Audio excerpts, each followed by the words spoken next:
I died for the first time on the 18th of August, 2006. It wasn't a particularly pleasant death, nor was it one that I expected. It was simply the random act of violence that destroyed my life, and it came out of nowhere. We were just relaxing at the pub, enjoying a few drinks after a busy day at work. It was my turn to buy a round of drinks, so I was trying to get the attention of the bartender. I felt someone punch me in the side.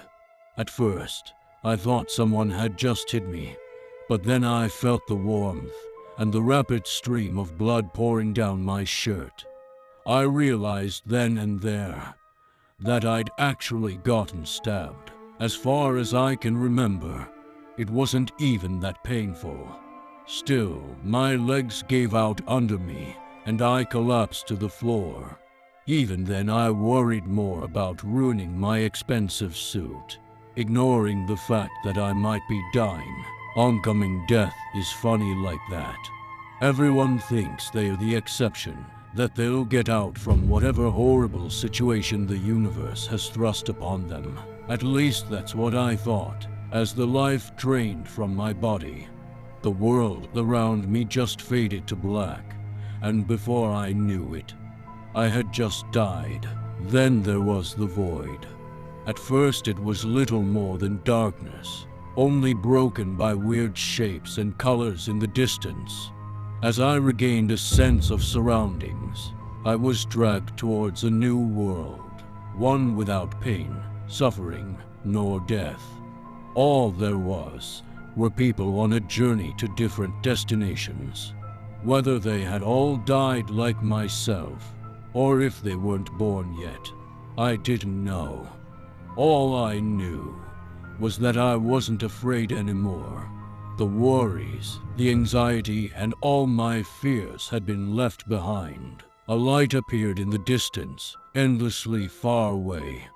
I knew that would be my final destination, my final purpose in the brief life I'd led. Unfortunately, I never managed to get that far. I was jolted awake in my own bed, soaking wet from sweat and shaking like a maniac. My hand reflectively clutched my side to cover up the wound I'd sustained, but it wasn't there anymore. In fact, I didn't have a single scratch on me. Had it all been a dream? My phone lit up on the bedside table. I picked it up to find dozens of text messages and missed calls. "Hey man, we're at the pub. You coming or what?" The first message read, sent at 9:43 p.m. "Hey, Rick, where the hell are you?" The second message read, sent at 1:23 p.m. Then there were a couple of phone calls and another message. "I guess you fell asleep, or maybe you're getting lucky. Whatever, I'll drink another shot in your honor. Happy birthday, Rick." Then I had over 20 phone calls and a singular message that sent shivers down my spine. "For fuck's sake, pick up the damn phone. Something happened to Danny." I immediately called back. My fingers were trembling both from anticipation and from the memory of what had happened only a night ago. Even if my death had been little more than a nightmare, I knew for sure that I'd met up with my friends at the pub. The phone rang 3 times. Then Jake picked up. "Rick, is that you? Where the hell are you?" Jake asked with a panicked, tired voice. I don't know what happened. I guess I fell asleep," I half-asked, half-stated. "Danny got stabbed last night," Jake said without listening to my explanation. "Stabbed? How?" "I don't know. Some nutjob just walked up to him and stabbed him in the side." I almost dropped my phone in shock. Danny had been attacked just like myself, in exactly the same place. 1,000 thoughts rushed through my mind, but worry quickly became my main concern. Is he all right? He's still in surgery. They're only letting his wife know about weight. Here she comes. Jake put his phone down, but I could still hear the muffled sound of their discussion. Danny's wife seemed upset, but I couldn't make out the words. Jake, I asked. He's dead. Danny's dead. The next few moments turned into a blurry haze of information. We'd all known Danny since we were kids, and now he was just gone. The murderer never even made it out from the pub. Apparently, he got shot by one of the patrons as he tried to attack another guest. Still, I just couldn't shake the feeling that I was supposed to die that night. Regardless of what happened, time marched on without answers. Some of our coworkers quit after Danny's death, trying to hopelessly move on. I didn't blame them. I also needed some distance. I never even told them what I experienced that night. It wouldn't have helped them anyway. A year passed, and I hardly spoke to any of my friends.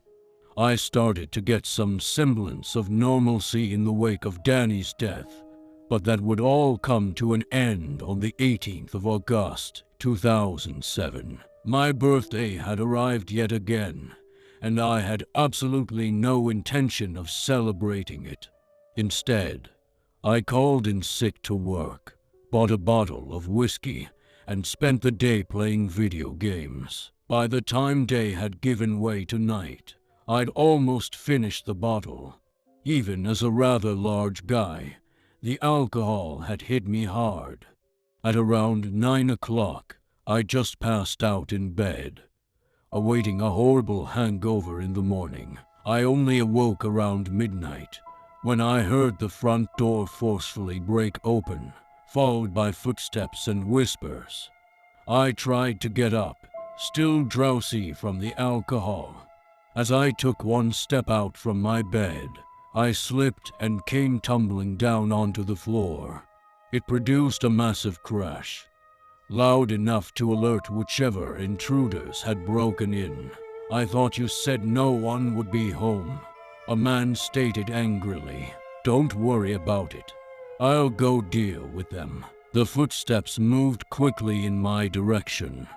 I tried to lock the door, but they were too fast, kicking it open and knocking me back to the ground. A masked man entered my room, holding onto a gun. He only spoke a single sentence to me before pointing the weapon at me and pulling the trigger. You should have stayed quiet. Unfortunately, the man was a horrible shot. He'd aimed at my head, but had hit me in my throat instead. There I lay, drowning in my own blood as I desperately gasped for air. I couldn't crawl away, and I couldn't call for help. I died on my bedroom floor, on my own birthday, just as I had a year earlier. Once the life finally drained from my body, and the god-awful pain ceased, I was back in the world beyond. I walked through the same colorful dimension that lay just on the edge of life. I admired the shapes and colors as they passed. In the distance, I saw a tree with branches stretching endlessly far from its trunk. From each branch dangled a person, real but not existing in our world. I wanted to visit them, but that wasn't my destination, because just like before, I would awake in my own bed, unharmed by the events from the previous night. My phone buzzed, and I was filled with unfathomable dread. I still couldn't quite believe it, but I started to understand that someone would take my place in death. Hello, Rick, it's Dad, your mother. She passed away last night. A lump formed in my throat. I knew what was coming next, but I had to ask, how? What happened? The police say it was a burglary gone wrong. I don't know. I was working late. I should have been there. The discussion trailed off from there. My dad was distraught and could barely form coherent sentences. He blamed himself for not being there, but I knew the truth. It was my fault. During the next 2 months, he fell into deep depression. I couldn't blame him. He'd just lost the love of his life. I moved in with him, just to help him pick up the pieces. He put on a strong face, trying his best to keep the ship afloat. But I could tell how close he was to just breaking down. If only I'd been there. It wasn't your fault, Dad. Had you been there, you might be gone too. You don't know that, but I did know. Because the burglars weren't ever supposed to visit my parents' house. They were supposed to kill me. I had to come clean. I had to let him know the truth. But how could I? Half a year passed, and the secret ate at me. After everything that had happened, I still didn't know how to explain it. Still, I decided it was time to share my curse. Dad, can we talk? Yeah. What's going on? He asked with a worried expression on his face. He knew me well, and he could tell a heavy burden was weighing me down. I started by telling him about my first death, down to the smallest detail. Of course, it matched everything that people had witnessed in the pub that night, even the location of the stab wound. I told him Danny had taken my place in death, and that I felt guilty. Naturally, he was skeptical at first, but then I told him about my mother. I didn't spare him any details. I told him where I'd gotten shot, that the door had been broken down, and that there were 2 robbers. Every detail matched perfectly down to the letter. I'm so sorry, Dad. It was my fault. I killed her. He just sat there in silence, processing what I'd just told him. It wasn't your fault. I was confused. There wasn't a single ounce of anger in his words, only overwhelming empathy. How can you say that? She didn't have to die. He mulled over his next words carefully before speaking. You didn't do anything wrong. Rick, you just went about your life, and these things happened to you. I don't know why you've been brought back, or even how, but you're not to blame for what is done to you. So you believe me? I asked. He nodded, and embraced me in a hug. Suddenly I wasn't alone in the world anymore. Someone knew what was happening to me. What if it happens again? Then we'll get through it together. He stood by these words, even as my next birthday rolled around. That death was more tame. I just slipped in the shower and broke my neck. The last, though, that went through my mind as I left the world for a 3rd time was, how fucking cliche. Once again, I awoke in my bed. I called out for my dad, making sure he was still alive, horrified that he might have taken my place. I couldn't even breathe until he came rushing to my side, asking what had happened. I broke my neck, but I'm fine, I think. It took a while before I figured out who had taken my place that time. But once I heard that my boss had died, something broke inside me. He was the kindest man I'd ever met. And just like myself, he'd slipped and broken his neck. That was the final straw. It wasn't some bizarre coincidence I could brush off, nor a premonition. I decided then and there that I couldn't live with the responsibility. I had to put a stop to it, even if it meant giving up my own life. I figured that if I took control over my own fate and killed myself outside of my own birthday, maybe I could prevent more people from dying. First, I left behind a long letter to my father, explaining why I'd chosen to leave. I couldn't face him in person. I knew he'd just try to talk me out of it, but it was something I had to do. I couldn't allow any more people to die on my behalf. Alas, fate is a fickle bitch. No matter how hard I tried, I just couldn't end my own life. I tried hanging, but the rope broke. Then, I tried to shoot myself, but the gun jammed. When that failed, I tried to drive my car into a tree, but I somehow survived that as well. Any attempt was met with failure. All I could do was to wait for my next birthday and let someone die in my place. No matter how many times I tired, I couldn't die.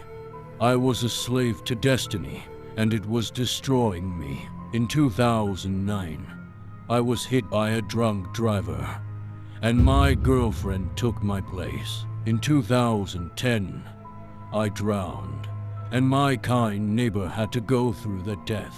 In 2011, I died from a brain aneurysm, which ended up killing my aunt, and so on, and so on. Each year I'd die, and a person close to me would take my place. I kept trying to find a way out, but fate wouldn't have it. Years went by, and on the 18th of August, 2019, I would die for the 14th time. I'd already fallen sick a week earlier, much to the doctor's confusion. According to each and every laboratory value, I was fine, yet I kept getting sicker. My father and I both knew my time was near, but we also knew I'd be forcefully brought back. Then, at midnight on my birthday, my heart just gave out. I was jolted awake in my own bed, and the sickness was little more than a distant memory. "Dad," I called out. No response. I got out of bed and called his name again. I was met with silence. I didn't have to call out a third time. I already knew what had happened. I carefully walked into his room, horrified at what I knew would come. He was dead. Just gone from a heart attack. He'd taken my place, and I could do nothing to save him. The funeral came and went in a blur. The only noticeable thing was the missing seats from the people who had passed before him. Some of them had lived their own lives and died as nature intended, but a number of them were supposed to live on. Instead, they'd just taken my place in death. I inherited a number of things from my father. Among them, I found a letter addressed to me. It looked rather worn, so I could tell he'd written it a long time ago. "Dear Richard, today is your birthday, and it has officially been a year since your mother passed. While I miss her greatly, I'm thankful to still have you around. I know that if she was given the choice, she would want you to live. I feel the same way. We both know that I might one day take your place in death. Never doubt that I would happily give my life if it means that you may live. You didn't choose this curse, so never blame yourself. Just do what every person is supposed to. Appreciate the people around you, because you never know which day might be their last. I love you, Dad. Since I read that letter, I've been looking for a way out. My father might want me to stay behind, but how can I live on, knowing that I'm taking someone's place? I've long since left town, living by myself in a cabin somewhere away from people. Hopefully, if I have no one left that cares for me, people will stop dying, at least until I can figure out not only how to die, but how to actually stay dead. I'm sorry,